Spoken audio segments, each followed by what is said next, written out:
apakah dibolehkan membaca surah yang sama pada rakaat yang pertama dan kedua? Bagus soalan ni. Dia kata kalau kita semayang, boleh tak kita baca surah yang sama? Rakaat pertama surah yang sama, rakaat yang kedua surah yang sama. Hukum membaca surah dalam semayang selain Fatihah adalah sunat. Hak tu kena faham dulu. Yang wajib hanyalah baca Fatihah. Sekalipun solat Jumaat imam tak baca surah, sah. Nampak? Yang wajib solat surah Fatihah. Kerana Nabi SAW sebut, la salata liman lam yaqra bi ummil kitab. Tidak sah solat mereka yang tidak baca surah Al-Fatihah. Lepas pada surah Fatihah, sunat kita membaca surah yang lain, bukan surah Fatihah. Sunat baca surah yang lain. Jadi kalau dalam Quran ada 114 surah, kita sudah baca satu surah Fatihah yang wajib, ada berapa lagi baki? Soalan mudah, rama-rama boleh jawab. 114 surah tolak satu, tinggal 113. Jadi lepas Fatihah terpulang kepada kita 113 surah itu. Apa mana surah yang kita nak baca, silakan. Manakah yang paling afdal? Ulama menjawab, yang mana yang Nabi baca itu afdal.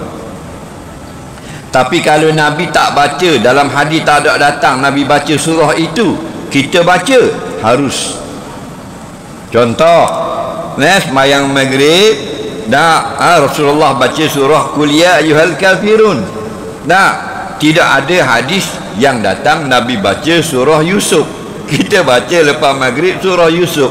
Harus. Yang afdal yang datang dalam hadis. Okey, selesai masalah. Siapa yang sunat baca surah, imam atau makmum? Dua orang sunat baca surah. Yang pertama, orang yang semayang seorang diri. Faham? Yang kedua, imam. Adapun makmum tidak sunat baca surah, melainkan pada solat yang baca perlahan, iaitu semayang zuhur dengan asar. Makmum bila habis Fatihah, imam belum rakaat, sunat baca surah. Okey, jenis yang solat baca kuat zuhur, maghrib, isyak, imam baca kuat surah, makmum dengar surah. Okey, balik kita pada soalan. Kalau kita yang semayang seorang diri atau imam lah, dia baca surah yang sama, nampak? Dua-dua rakaat surah yang sama selepas Fatihah, boleh atau tidak? Jawabnya boleh. Adakah dilarang? Tidak dilarang. Adakah makruh? Tidak makruh. Hukumnya boleh. Bahkan seluruh semayang pun boleh. Semayang Jumaat surah yang sama 2 rakaat. Semayang maghrib, isyak, zuhur surah yang sama contohnya. Sampai witir pun surah sama. Tarawih setiap rakaat surah sama. Seumur hidup satu surah yang dia baca lepas Fatihah harus. Ada satu kampung zaman Nabi, seorang imam, dia baca surah yang sama lepas Fatihah. Rakaat pertama lepas Fatihah Qul huwallahu ahad, rakaat kedua Qul huwallahu ahad, al-ikhlas. Sembahyang witir pun Qul huwallah, tarawih Qul huwallah, sembahyang Jumaat Qul huwallah, panjang sampai muak makmum. Akhirnya pakak-pakak pergi Madinah, report kepada Nabi, minta ambil tindakan. Ya Rasulullah, imam di kampung kami baca surah yang sama, surah Al-Ikhlas, bertahun-tahun dah.